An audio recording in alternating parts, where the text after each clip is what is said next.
Hello dear students, स्वागत है आप सभी का आज की इस क्लास में। हम कल की क्लास से कंटिन्यू करेंगे, कुछ और एमसीक्यूज सॉल्व करेंगे जिससे कि आपके बेसिक कंसेप्ट्स क्लियर होंगे। तो जो हम टॉपिक कवर कर रहे हैं इन एमसीक्यूज में वो basic introduction to C programming, data types. और अगर आपको ये चैनल पसंद आए तो कृपया सब्सक्राइब करें, लाइक करें, शेयर करें, कमेंट जरूर करें। अगर आपको आंसर आ रहा है तो पहले कमेंट करें। तो शुरू करते हैं। First question is NCC. NCC एक स्टैंडर्ड है सी प्रोग्रामिंग का, recommends that compiler specific keywords are reserve words should be followed by. जो कंपाइलर स्पेसिफिक कीवर्ड्स होते हैं, हमें पता है there are 32 keywords in C. तो वो किससे, उसके आगे क्या आना चाहिए, प्रीफिक्स क्या होना चाहिए। कंपाइलर स्पेसिफिक कीवर्ड्स के प्रीफिक्स क्या होना चाहिए। तो the correct answer options are at the rate, underscore, double underscore, दो बार अंडरस्कोर और dollar. The correct answer is third, double underscore.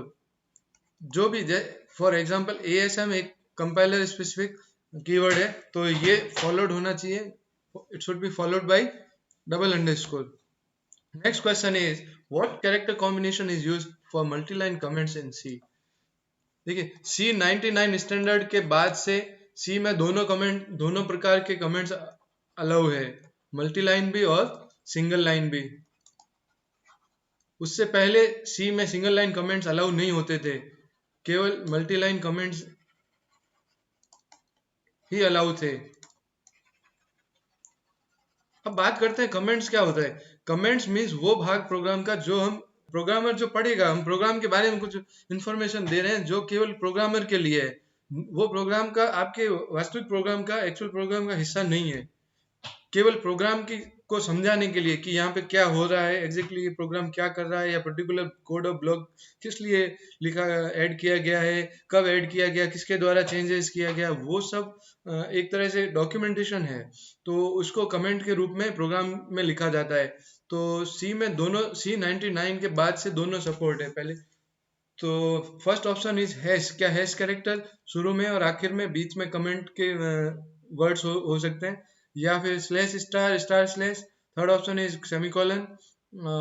हमने देखा था सेमीकोलन तो ऑलरेडी किसके लिए यूज होता है, सेमीकोलन यूज होता है सी प्रोग्राम में एंड ऑफ स्टेटमेंट के लिए। किसके लिए, एंड ऑफ स्टेटमेंट के लिए आपका सेमीकोलन यूज होता है, और percentage symbol. The correct answer is multiline comment के लिए सी में स्लैश स्टार, फिर आप यहाँ कुछ भी लिख सकते हैं जो कि आपके कमेंट का पार्ट होगा, वर्ड्स होंगे जो कि इंफॉर्मेशन है प्रोग्रामर के लिए कि ये प्रोग्राम क्या कर रहा है, या it is not part of your program, ये प्रोग्राम का हिस्सा नहीं है। The correct answer is slash star star slash. ठीक है, इसको ये वापस क्लोज करना जरूरी है स्टार स्लैश से। इसके बाद सिंगल लाइन कमेंट के लिए क्या यूज होता है, सिंगल लाइन कमेंट के लिए दो फॉरवर्ड स्लैश यूज होते हैं, double forward slash. This is called single line comment. C++ में यूज होता है, इसको C++ टाइप कमेंट भी कहा जाता है। Next question is question third. Question is every C program must have one function and program execution is started from this function. The correct answer is options are start, begin, first, main. हमने पढ़ा है C programming, किसी भी सी program में एक function, main function होना जरूरी है। एक फंक्शन तो होना जरूरी है। मेन फंक्शन एक इंपॉर्टेंट फंक्शन है जहां से आपका प्रोग्राम स्टार्ट होता है। ठीक है, ये कर्ली ब्रैकेट ये बताता है, ये जो ब्रैकेट है स्मॉल ब्रैकेट, ये बताता है कि ये एक फंक्शन है। मेन जो क्या है, फंक्शन है, और ये बताता है यहाँ से ये फंक्शन शुरू हो रहा है कर्ली ब्रैकेट, और यहाँ पे ये खत्म हो रहा है। ये फंक्शन का स्कोप है, start of function, end of function, इसके बीच में फंक्शन का कोड रहेगा। तो correct answer is fourth, main function. Next question is question fourth. which keyword is before a function used before a function? Which keyword is used before a function when it returns no value? जब कोई function कुछ भी न return करे तो सी programming में no value या nothing को शो करने के लिए एक कीवर्ड यूज होता है, एक डेटा टाइप यूज होता है जो किसको शो कर रहा है, नो वैल्यू या नथिंग, कुछ भी नहीं। तो the correct options are nil, nothing, no value और void. Correct answer is third, void. Word as a keyword, यह एक कीवर्ड है। And data types which shows null value, nothing, nothing को शो कर रहा है, नो वैल्यू को। Okay, next is fifth question, which of the following is not a valid format specifier. इनमें से कौन सा फॉर्मेट स्पेसिफायर नहीं है। जब भी आप कभी डेटा को प्रिंट करते हो डिस्प्ले पे, तो उसके लिए आप कौन सा फंक्शन यूज करते हैं, हम प्रिंट एफ फंक्शन यूज करते हैं। प्रिंट एफ को आपको बताना होता है कि जो डेटा आप प्रिंट कर रहे हो वो किस फॉर्मेट में प्रिंट होना है। मतलब इंटीजर प्रिंट होना है, कैरेक्टर प्रिंट होना है, या स्ट्रिंग प्रिंट होना है, या फिर आपका रियल नंबर की तरह प्रिंट होना है। ठीक है, तो उसके लिए कई सारे फॉर्मेट स्पेसिफायर यूज करते हैं हम। तो percentage D is a valid format specifier, जो किस लिए यूज होता है, इंटीजर्स के लिए। आप ये याद रखिएगा। Percentage x is also valid format specifier, hexadecimal numbers के लिए यूज होता है। जो भी नंबर आप दोगे उसको उसका हेक्साडेसिमल इक्विवेलेंट ही प्रिंट करेगा। Percentage tree is not percentage o is not there. Percentage o is used for octal numbers. जो भी नंबर आप प्रिंट करोगे उसका ऑक्टल इक्विवेलेंट ये प्रिंट करेगा। The correct answer which is not valid, this is valid, this is valid, this is not valid. The correct answer is third, percentage t. There is no such, ऐसा कोई format specifier नहीं होता है।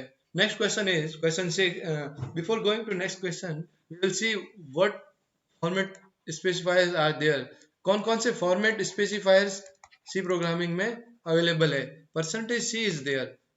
Percentage c character CHAR character पूरा use नहीं करते। जब हम डेटा टाइप के रूप में CHAR कैर यूज करते हैं, तो कैरेक्टर डेटा टाइप के लिए क्या यूज करोगे आप, परसेंटेज सी, सिंगल कैरेक्टर प्रिंट करने के लिए। क्या प्रिंट करने के लिए, single character. Next is percentage D और परसेंटेज आई, ये दोनों यूज होते हैं इंटीजर्स को प्रिंट करने के लिए। और इंटीजर एक डेटा टाइप है जिसके लिए आप शॉर्ट यूज करते हैं, कीवर्ड यूज होता है INT, int. Next is percentage you. Percentage you is used for unsigned integers. हमने देखा इंटीजर्स कितने प्रकार के हो सकते हैं सी प्रोग्रामिंग में, दो प्रकार के हो सकते हैं, signed as well as unsigned. Unsigned जब हमें पता हो हमारा जो नंबर है वो नेगेटिव होगा ही नहीं, तब हम किस प्रकार का इंटीजर लेंगे अपने डेटा को हैंडल करने के लिए, हम अनसाइंड लेंगे। जब हमें पता है ये पॉजिटिव भी हो सकता है, नेगेटिव भी हो सकता है, ये हमेशा पॉजिटिव होगा अनसाइंड, तब हम, जब दोनों हो सकता है वो पॉजिटिव और नेगेटिव, इधर पॉजिटिव और नेगेटिव, तब हम साइन लेंगे। Next format specifier is percentage F. F is, हमें पता है रियल नंबर, और रियल नंबर को शो करने के लिए दो डेटा टाइप्स अवेलेबल है, फ्लोट और डबल। ये कीवर्ड्स है जिन जो यूज होते हैं फ्लोट, रियल नंबर्स को रिप्रेजेंट करते हैं, फ्लोट एंड डबल। तो percentage F is used for floating point numbers. Percentage E भी यूज होता है एक्सपोनेंशियल फॉर्म में। एफ जो है, एफ किस में प्रिंट करेगा, रियल नंबर को फ्रैक्शनल फॉर्म में। जो परसेंटेज एफ है वो आपका हमें पता है रियल नंबर्स को हम दो फॉर्म में शो कर सकते हैं, fractional form as well as exponential form.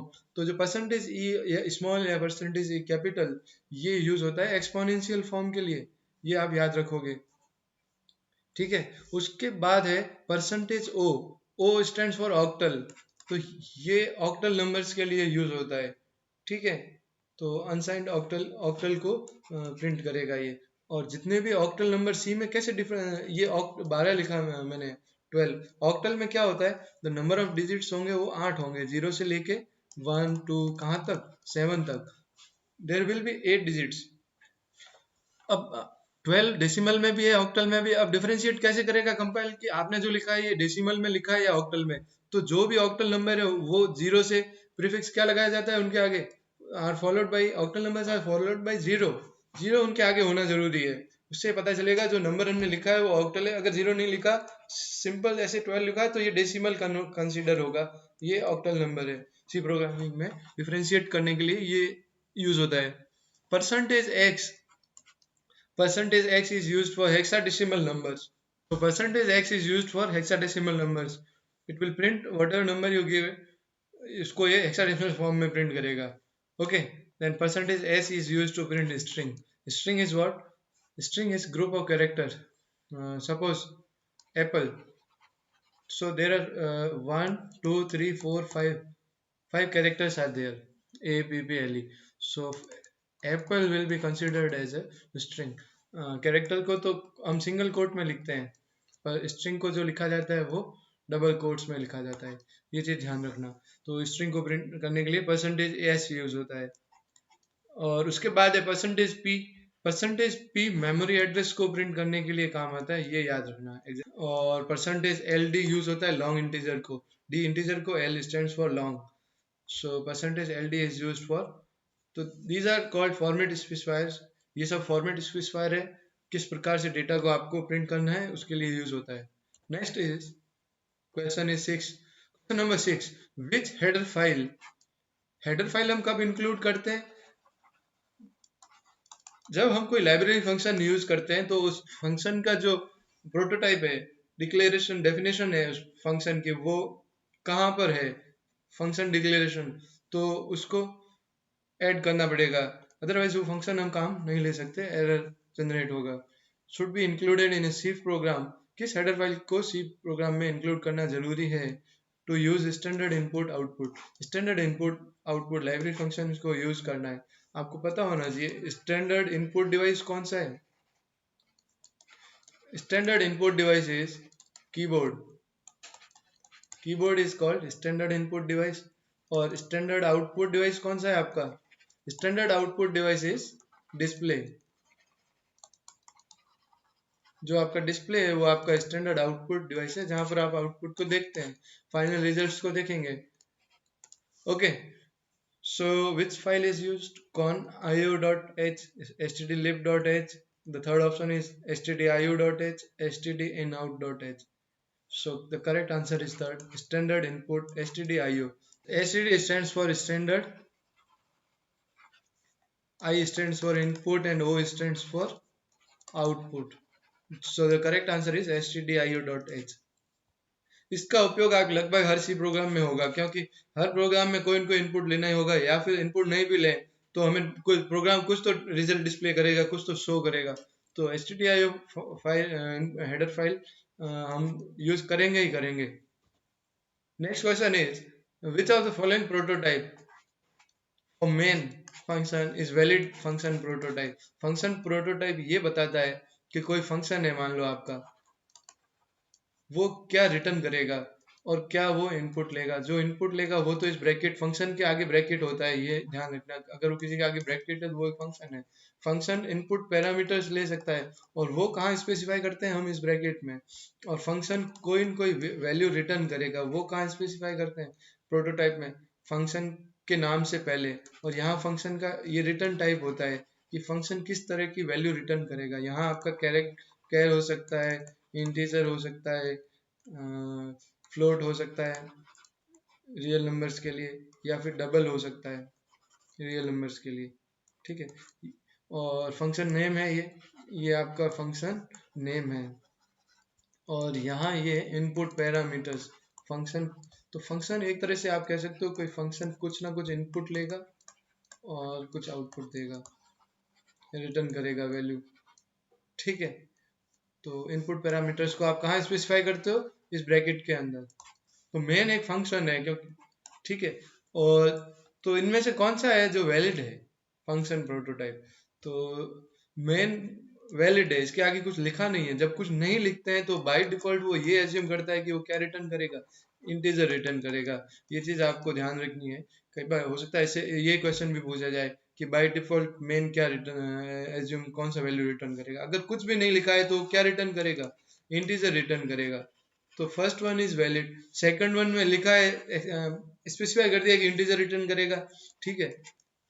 जब भी कोई फंक्शन रिटर्न करता है तो लास्ट में हम उसके रिटर्न कीवर्ड से यूज करते हैं और वैल्यू रिटर्न, या वेरिएबल की वैल्यू रिटर्न करते हैं। जैसे कि रिटर्न 0 लिखा मैंने, तो ऐसा लिखना जरूरी है फंक्शन के एंड में, जब भी वो कोई वैल्यू रिटर्न करें। एक फंक्शन केवल एक ही वैल्यू रिटर्न कर सकता है, ये भी ध्यान रखना है। फंक्शन केवल एक ही वैल्यू रिटर्न कर सकता है। वॉइड मेन, वॉइड हमने अभी पिछले क्वेश्चन में देखा, वॉइड एक कीवर्ड है जब जो शो करता है नो वैल्यू या नथिंग। तो यहाँ मेन कुछ भी नहीं रिटर्न करेगा, इसका मतलब वॉइड रिटर्न टाइप में क्या लिखा है इन्होंने, डेटा टाइप में वॉइड में कुछ भी रिटर्न नहीं करेगा, तो आपको वहाँ रिटर्न लिखने की जरूरत नहीं है। ऑल ऑफ द अबव, ये सारे वैलिड है। तो correct answer is fourth, all of the above. Okay, अब यहाँ पैरामीटर मेन कोई इनपुट नहीं ले रहा है, इसका मतलब कोई पैरामीटर स्पेसिफाई नहीं किया गया है। तो next question is, before going to next question we will see some more prototypes for main function। Main ये वैलिड है, हमने देखा अगर कोई नहीं स्पेसिफाई करते हैं तो बाय डिफॉल्ट रिटर्न टाइप क्या लेता है, इंटीजर लेता है। ये स्पेसिफाई कर दिया, ये भी वैलिड है। ये वॉइड है, इसका मतलब मेन कोई रिटर्न नहीं करेगा, इट रिटर्न्स नो वैल्यू। यहाँ हमने देखा मेन लिखा नहीं है, इसका मतलब ये कौन सी वैल्यू रिटर्न करेगा, बाय डिफॉल्ट इंटीजर रिटर्न करेगा। और ये इनपुट में क्या लेगा, कुछ नहीं लेगा, वॉइड नो वैल्यू। ये भी वैलिड है, न तो कुछ रिटर्न करेगा और न ही कोई वैल्यू लेगा इनपुट में, और ये भी वैलिड है। तो ये सारे valid declaration, valid definition, definition नहीं कह सकते, फंक्शन डिक्लेरेशन है। डेफिनेशन का अर्थ होता है फंक्शन का code, definition means function code, और डिक्लेरेशन मतलब फंक्शन का प्रोटोटाइप है। डिक्लेरेशन वो ये बताता है फंक्शन का नाम क्या है, फंक्शन किस तरह के वैल्यूज को, प्रोटोटाइप इनपुट लेगा और किस तरह की वैल्यू वो कैलकुलेशन करने के बाद लौटाएगा। Next question is question number 8, बहुत ही अच्छा सवाल है। हाँ, आप देखो इसको, एक स्टेटमेंट दिया हुआ है और स्टेटमेंट किससे एंड होता है, हमने पढ़ा है सेमीकोलन से। ठीक है, तो इंटीजर ए, मतलब ए एक वेरिएबल है, और किस तरह का वेरिएबल है, डेटा टाइप क्या है, इंटीजर वेरिएबल है। मतलब इसमें जो वैल्यू स्टोर होगी वो क्या होगी, इंटीजर वैल्यू स्टोर होगी। ये मेमोरी मान लो, इसको स्पेस अलोकेट हुआ, और ये स्टेटमेंट है। तो यहाँ आपको ये बताना है, ये 12 3 5 4, ये पहला ऑप्शन है, first option. 12 3 5 4 and 10 are operators, ये सब क्या है, ऑपरेटर्स है। नो, दीज इन सबको मान लो 3 + 4 है, तो यहाँ प्लस तो जो है वो क्या है, आपका ऑपरेटर है। और 3 और 4 जिन पे ऑपरेटर ऑपरेशन परफॉर्म करेगा, इनको क्या कहा जाता है, प्रोग्राम ऑपरेंड्स कहा जाता है। इस चीज को आप ध्यान रखोगे। 3 4 the numbers are operands and this special symbols we know कि ये कोई न कोई ऑपरेशन परफॉर्म करते हैं। एडिशन हुआ जैसे यहाँ फॉर एग्जांपल, तो ये ऑपरेटर है आपका। तो यहाँ प्लस ऑपरेटर है, एस्ट्रिक जो स्टार यूज होता है वो होता है मल्टीप्लिकेशन के लिए। वैसे तो हम 3 × 4 x लिखते हैं मल्टीप्लिकेशन के लिए, पर सी में x यूज नहीं होता है, सी में हम स्टार यूज करते हैं, एस्ट्रिक बोलते हैं इस सिंबल को। स्पेसिफिक किसके लिए, मल्टीप्लिकेशन के लिए। ये मल्टीप्लिकेशन ऑपरेटर के लिए एस्ट्रिक यूज होता है, स्टार यूज होता है, ये याद रखोगे आप। नेक्स्ट, ये डिवीजन के लिए यूज होता है, फॉरवर्ड स्लैश। तो दीज आर ऑपरेटर्स, नो, ये तो गलत हो गया, ये ऑपरेंड नहीं है। ठीक है, उसके बाद ये ऑपरेंड्स हैं, यस ऑपरेंड्स है, ये सही हो सकता है, आगे देखते हैं। ये ऑपरेटर्स है, यस अभी तक करेक्ट है। इस decrement operator, no no, this is not an decrement operator. Decrement का मतलब एक कम करना, एक घटा, एक सब्ट्रैक्ट 1, डिक्रीज बाय 1, एक वैल्यू को एक घटाना। तो ये नहीं है, ये तो वो नहीं है। उसके लिए डिक्रीमेंट के लिए डबल माइनस यूज होता है, वैल्यू को एक कम करने के लिए। ठीक है, डिक्रीमेंट ऑपरेटर होता है, ये इसके कारण ही गलत हो गया। यहाँ पर देखते हैं, ये ऑपरेंड्स हैं, यस ये ऑपरेटर्स है, प्लस एडिशन के लिए, माइनस सब्ट्रैक्शन के लिए। एस्ट्रिक किसके लिए यूज हो रहा है, मल्टीप्लिकेशन के लिए, और ये डिवीजन के लिए। और यहाँ जो इक्वल्स टू है, ये वैल्यू असाइन करेगा, जो भी रिजल्ट आएगा उसको असाइन करेगा, किसको, ए को। इसको इक्वल्स टू को आप क्या कहते हो, असाइनमेंट ऑपरेटर कहते हो, जो कि यहाँ दिया हुआ है। The correct answer is third. Okay, fourth is wrong. ये एरिथमेटिक ऑपरेटर्स है, मतलब अंक गणितीय क्रियाएं करेंगे और नॉट लॉजिकल। तो ये the correct answer is third. Next question is, which programme outputs hello world, इनमें से कौन सा प्रोग्राम है जो हेलो वर्ल्ड आउटपुट में देगा। हम देखते हैं, ये करेक्ट है। स्कैन एफ आउटपुट नहीं देता है, स्कैन एफ स्कैन करेगा, मतलब वैल्यू रीड करेगा। इस इनपुट के लिए यूज होता है फंक्शन स्कैन एफ, और आउटपुट के लिए कौन सा फंक्शन यूज होता है, प्रिंट एफ यूज होता है। ठीक है, तो प्रिंट एफ को आप जो स्पेसिफाई करोगे वो ये प्रिंट कर देगा, डेटा देना पड़ेगा, उस डेटा को ये प्रिंट करना पड़ेगा। आप यहाँ फॉर्मेट स्पेसिफायर यूज करते हो कि उस डेटा को किस तरह से प्रिंट करना है इसी के अंदर। ओके, फॉर्मेट स्पेसिफायर, ओके ये गलत हो गया। प्रिंट एफ करेक्ट है, प्रिंट एफ यस सही लिखा है सब जगह, हेलो वर्ल्ड फिर दो डॉट है। तो ये जो स्ट्रिंग कहलाता है, डबल कोट के अंदर कुछ भी लिखा हुआ है जैसे हेलो वर्ल्ड, इसको आप क्या कहते हो, स्ट्रिंग। तो ये एज इट इज प्रिंट कर देगा इसको। यहाँ ये गलत है, यहाँ प्रिंट है, प्रिंट नाम से कोई फंक्शन होता ही नहीं है, स्कैन तो है ही नहीं, स्कैन स्कैन नाम से भी कोई फंक्शन नहीं है, प्रिंट एफ और स्कैन एफ नाम से फंक्शन है। The correct answer is second. Next question is choose correct answer, इनमें से कौन सा करेक्ट है। हैश इंक्लूड, हमने देखा था हैश जो है पिछली क्लास में लेक्चर में कि प्री प्रोसेसर डायरेक्टिव जो भी होंगे वो हैश प्रीफिक्स में यूज होगा। तो ये किसके लिए इंस्ट्रक्शन है, ये प्री प्रोसेसर के लिए है। ठीक है, कंपाइल होने से पहले, कंपाइलर को जाने से पहले स्टेप आता था प्री प्रोसेसिंग, उसके बाद नेक्स्ट स्टेप में कंपाइल होता था, प्रोग्राम कंपाइल होगा। ठीक है, पहले प्री प्रोसेस होगा, तो प्री प्रोसेसर के लिए है, प्री प्रोसेसर के लिए है, करेक्ट है, दिस इज करेक्ट। stdio अभी हमने देखा स्टैंडर्ड इनपुट आउटपुट के लिए हेडर फाइल यूज होती है जो कि stdio है, is a header file with predefined functions like printf scanf, yes printf print करने के लिए और scanf कीबोर्ड से इनपुट लेने के लिए, स्टैंडर्ड डिवाइस से लिए इनपुट लेने के लिए, तो ये भी करेक्ट है। In hash include main is a mandatory function, ये होना जरूरी है, ये यहाँ गलत आ गया है, हमारा केवल ये होना चाहिए मेन जो है जरूरी है, यस ये जरूरी है हर प्रोग्राम में होना। तो the correct answer is fourth, all of the above. ठीक है, ये टाइपिंग मिस्टेक है, इसको हटाते हैं। Next question is question 11, correct way of commenting a single line comment. Single line comment हमने देखा दो तरह के कमेंट्स होते हैं, single line and multiple lines. Single line के लिए डबल स्लैश यूज होता है और मल्टीपल लाइंस के लिए स्लैश स्टार, मल्टीपल लाइंस और स्टार स्लैश, इस तरह से। C99 से आगे के जितने भी कंपाइलर हैं उनमें ये अलाउ होता है, सी में भी अलाउ है और C++ में भी अलाउ है।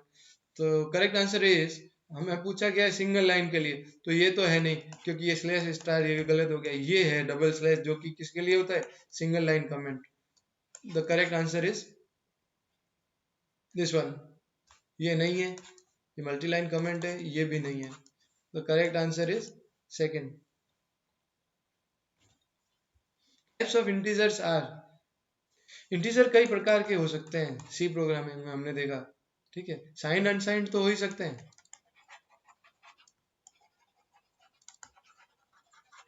ओके, उसके अलावा भी डिफरेंट साइज के इंटीजर्स भी ले सकते हैं। ये तो ये हुआ साइंड जो होंगे वो पॉजिटिव नेगेटिव हो सकता है और ये केवल पॉजिटिव होगा। डिफरेंट डिफरेंट साइज के इंटीजर्स हो सकते हैं। ठीक है, हमारे जैसी हमें आवश्यकता हो, नेसेसिटी हो, उसके हिसाब से, रिक्वायरमेंट के हिसाब से। ठीक है, तो शॉर्ट इंटीजर भी हो सकता है और इंटीजर भी हो सकता है और लॉन्ग इंटीजर भी हो सकता है।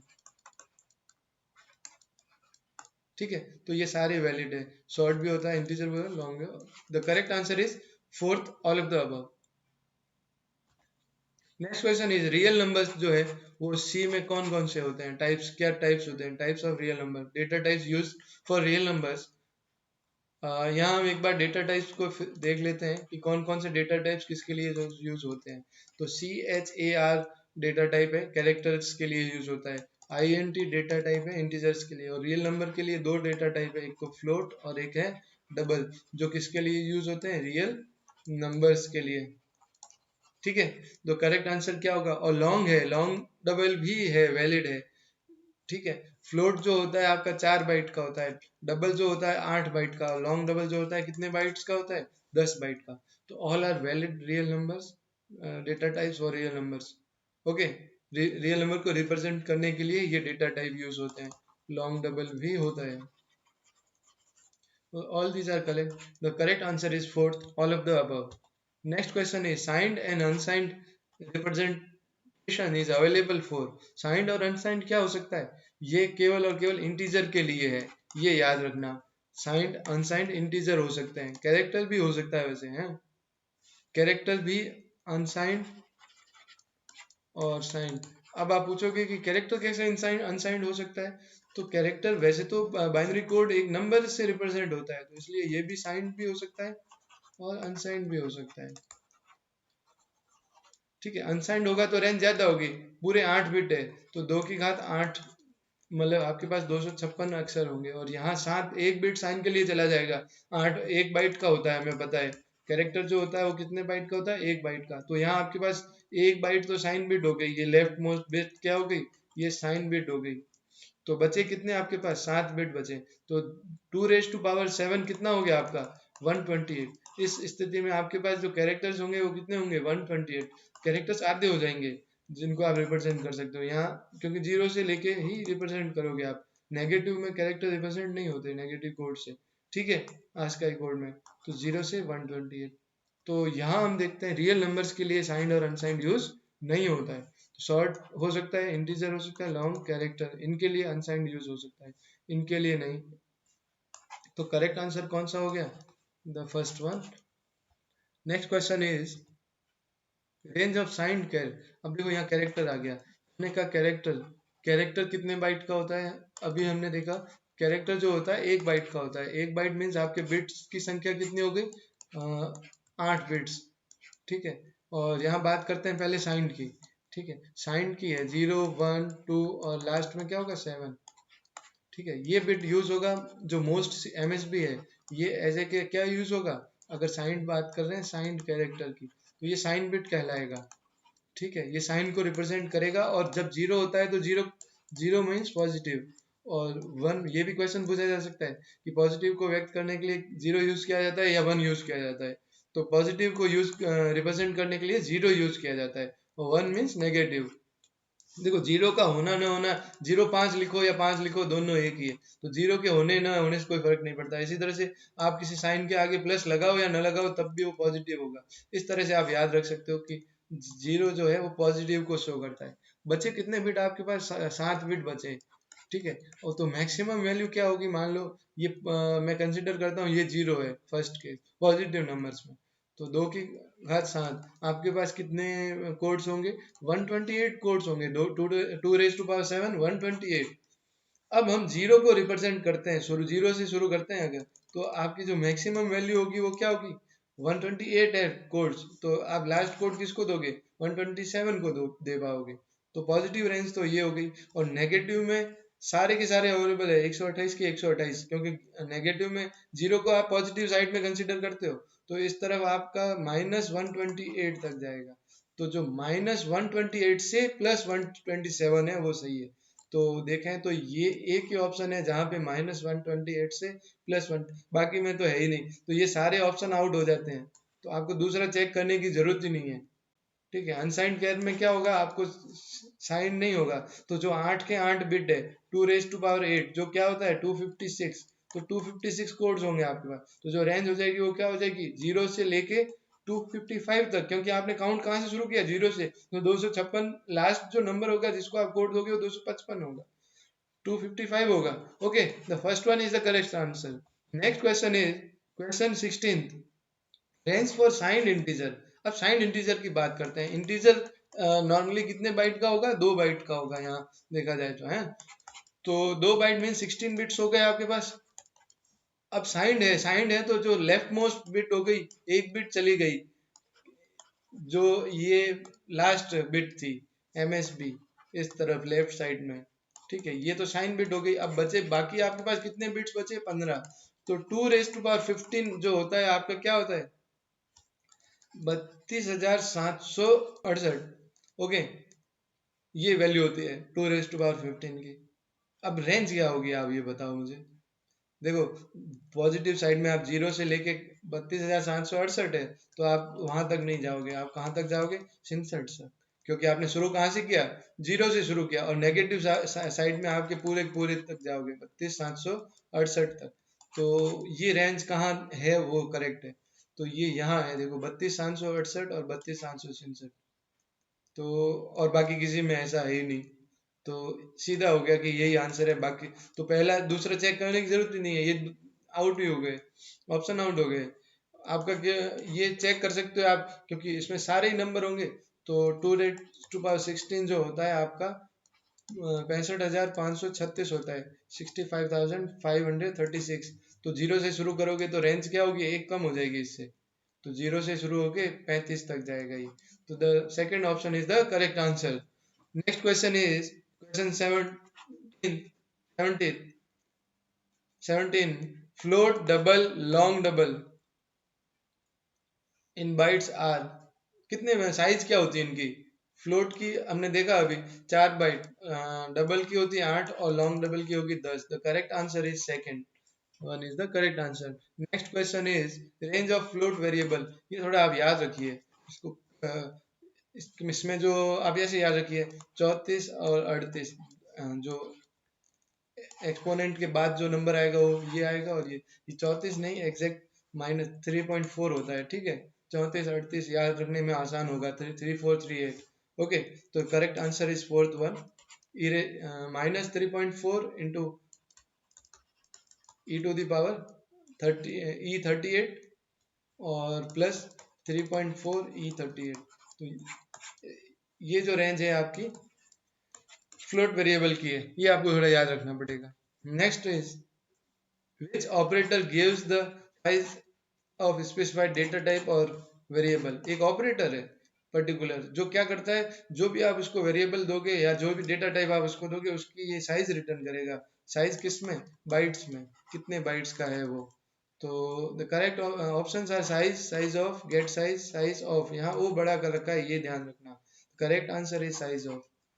ओके, ये size of is an operator, ये थोड़ा एक याद रखना। यहाँ हमने क्या देखा था अभी, जितने भी फंक्शन है उनके आगे क्या लगाया जाता है? ब्रैकेट। पर ये फंक्शन नहीं है, ये एक अपवाद है, आपको याद रखना होगा। Size of is not a function. ये क्या है आपका? ये एक आपका ऑपरेटर है, स्पेशल, ये एक ऑपरेटर है।